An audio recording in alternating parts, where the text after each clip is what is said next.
Hey lovelies, it's Kate. Welcome back to another speed build. In this speed build, I'm building a kind of freaky modern mansion on a 50 by 50 lot in Sulani. I wouldn't really call this a typical island living or Sulani, but this is modern and it's a bit freaky and weird, and I have to say that I just had a bit of fun with this build. I just went totally crazy and did lots of different things and combined them, and building this was a lot of fun, and I hope that you guys like how it turned out. So here I'm building kind of the eye catch of this build in my opinion. I'm building an angled window facade, and I've made a tutorial about this, so in case you want to learn step by step how you can build this yourself, you can check out my tutorial after this video. I'm going to link it down below, but I'm also going to quickly explain what I did here. So what you do is you use a half gabled roof and then you make it as slim as possible, so it's only one tile wide. You make it 2 tiles long and then you simply expand the eaves as long as possible.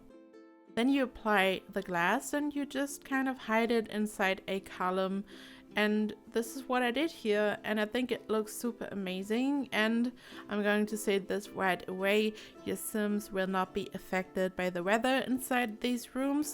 The lighting is a bit off though, so the light on the inside looks like the light on the outside, but this is not a problem regarding the weather, so it's kind of up to you if you like this or if this is a problem for you or not. And here I'm just expanding the build. It's just, I don't know, super crazy. I had no idea what to do. All I knew was that I wanted to build an underground house, and I had no plan really. I just made a big hole in the ground as you saw in the beginning, and what I did was I placed 2 rooms on top of each other, and then I just lowered it as much as possible, so the ceiling was on the same level as the ground, so it was on ground level, so it was all lining up perfectly. And then I just created the hole, and this is kind of how I made sure that it all lines up and looks beautiful. It almost looks like a resort. This is a fancy mansion, and I also included some kids' rooms and all that, but in a way it kind of reminds me of some very fancy resort or hotel, so I think that this build could be used for something like this.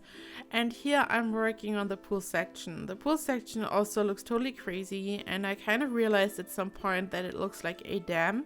Like when you look from the inside to the outside and you see this round wall and water, it almost looks like a dam, a very fancy dam. For this I used a kind of column. I think it's a monolith by Spade, the Spade pack, and I just aligned it in a curved shape, so I was able to create a curved wall. If you want to do this, hold down Alt on your keyboard, hold down your left mouse button, make sure that the Sims 3 camera is activated, then move your mouse and you can easily rotate objects freely. And this is what I did here. I just kind of created a fun little curve because I felt like it kind of made sense to do that, because the hole that I have in the front of the house right now is also, it has a round shape, so I felt like that this could look good. And I decided to use these rocks in this color because the whole build looks very modern. I used a lot of white and a lot of gray, and I kind of felt like these rocks create a nice little contrast. They are super warm colored and they kind of add a bit of a tropical flair in my opinion. I used a lot of the island living plants, and there I had a weird bug. As you just saw, I undid what I did with the pool, and then I had a weird blue hole in the ground. I don't know, island living is still a little bit glitchy, but I'm sure that this will be fixed soon, and I have no idea how I fixed this, but the weird hole was suddenly gone. And then I just added a couple of more of these columns and I built the pool down there. So this is the pool area. The whole layout of the build is totally crazy. So when the Sims enter the house at ground level, they are in a room in a hallway, and this is technically just a stairwell. And on this floor they can also access one of the bedrooms that is inside the main sections with the angled windows. And then when they go down, they enter the living area. There is a kitchen, a dining area, and a living room and all that, and on that same floor is one additional bedroom for grown-ups, like a regular master bedroom, and 3 kids rooms. So there are 5 bedrooms in total. and there are 3 bathrooms. So the whole floor plan is totally crazy and fun.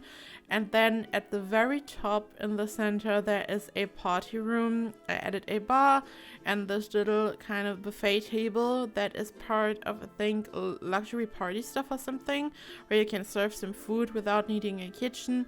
And at the bottom, there is a gym and the pool area. I felt like it made sense to include a gym in a kind of luxurious build like this, and I also wanted to make sure that I place the gym down there right in front of the pool. And I used the pristine pedestal. This is a fun object. You guys know how obsessed I am with this. It's a must for a modern build for me, and at this point it was kind of all coming together.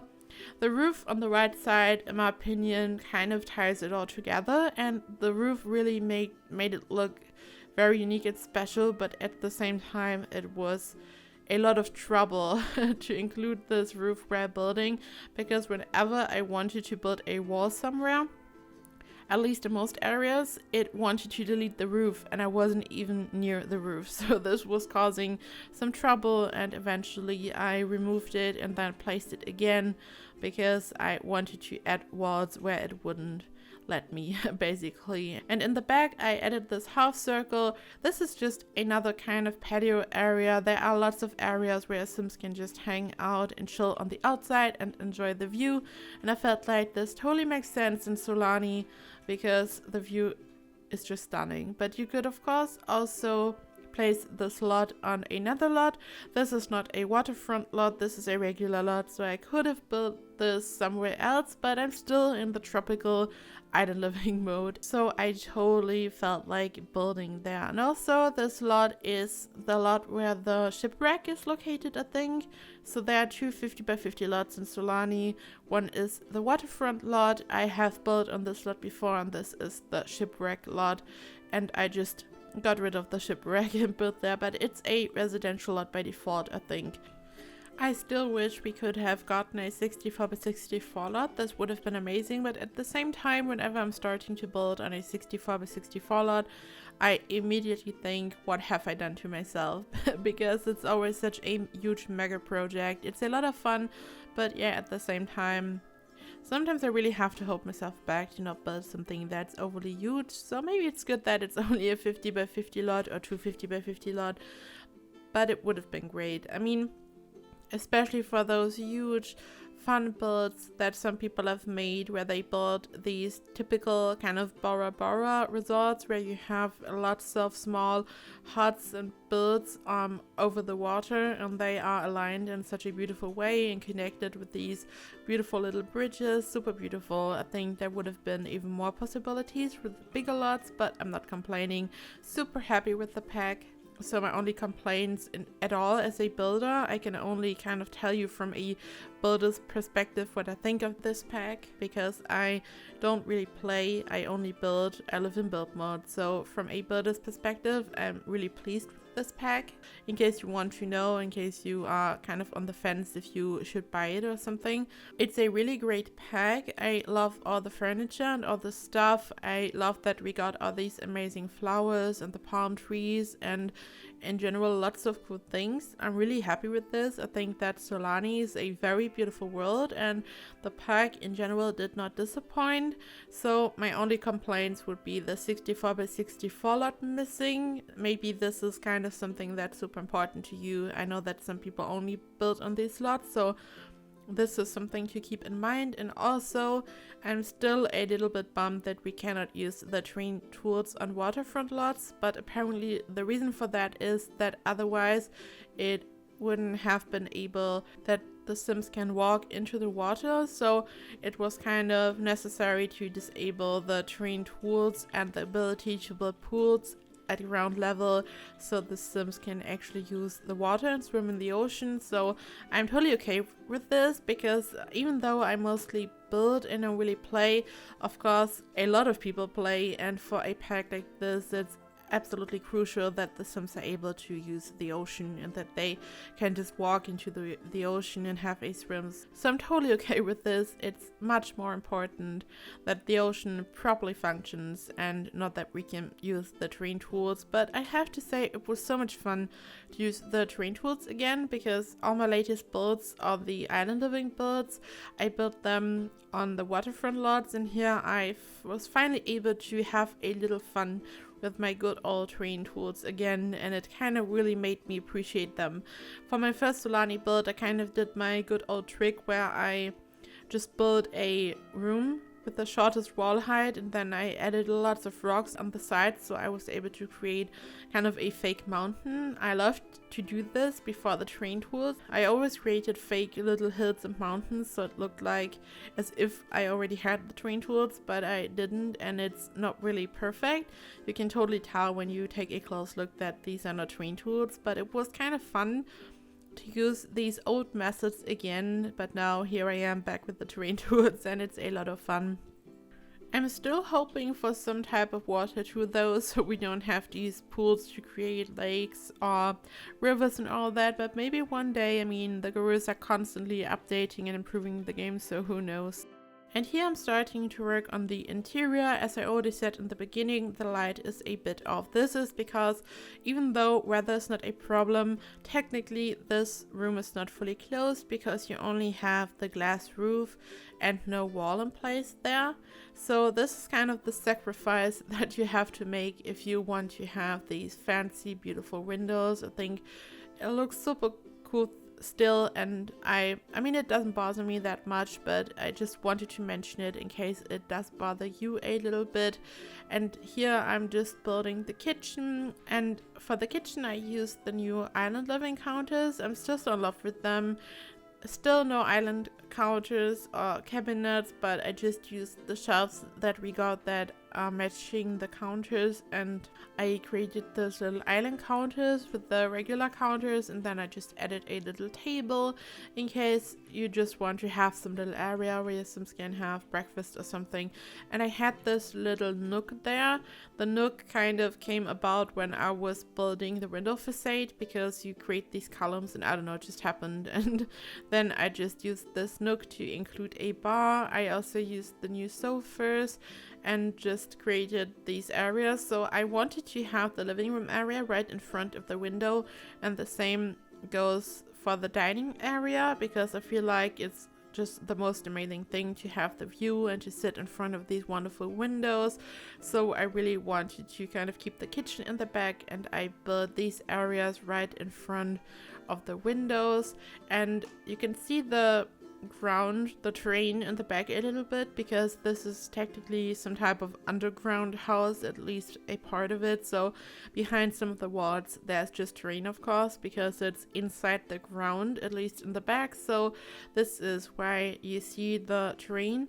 But eventually in the end I decided to use some of these new island living hedges. They almost look like a hedge, and I just placed them at the edge, so from the outside you cannot see this kind of very steep slope where you can see at the top at the moment the terrain is flat, and then boom, it's just a extremely steep slope, and I just kind of wanted to hide that so it looks better.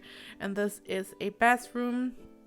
The bathroom is just super modern. The whole interior is kind of super modern with a kind of tropical, fun, island living twist to it, I would say. So I was kind of trying to combine these two styles. As I said in the beginning, I wasn't really 100% going for that island living feel, because when you look at that build, it doesn't really scream island living or tropical build. And to be honest, after all these very typical island living build, it was a lot of fun to try something else again. When you have a specific scene in mind, when you want to build something that's really tropical, for example, you are kind of restricted because you want to stay within that theme. And here I just went totally crazy and had a lot of fun, as I said, and just did all kinds of different things.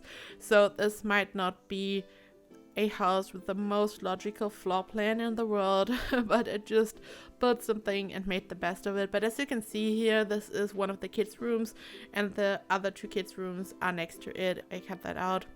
And so the kids' rooms are next to each other, so it does make sense. It's not unusual or unfunctional or something. It's just really out of the ordinary. It's not your typical family home or mansion where everything is kind of next to each other and makes sense. I mean, when you look at the build from the outside, I think it's already very clear that this is not a very usual build probably. And this is the bedroom that is inside that kind of tower section with one of the slanted windows, and I think it looks super cool. It's super modern. This room alone kind of reminds me of some type of stylish bachelor pad or something, but it's just one bedroom. I think this could totally make sense as a proper master bedroom, so for the parents of this family, for example. And this is the party area at the very top, very modern again. I kept it very clean and minimalistic. I placed this bar right in front of the windows so the Sims would have a view and a table. And as I said earlier, I placed this little buffet table that is part of luxury party stuff, so the Sims could serve something so they can just listen to music, play piano, have a drink at the bar, and eat something. So just a very luxurious party section. So I would say that this build in general is kind of a mix of a very traditional family home because of other kids' rooms that I included, but it's also super stylish, out of the ordinary and crazy. So I don't know, if you are into kind of family gameplay, if you like to have a family and if you like to keep it traditional, but if you also want to have a house that's super crazy and weird and very futuristic and minimalistic and all that, then this might be the right house for you and your Sims, because it's kind of a mix. This isn't a bachelor pad, it's a weird house. So this is almost it, guys. I really hope that you enjoyed this video and this build.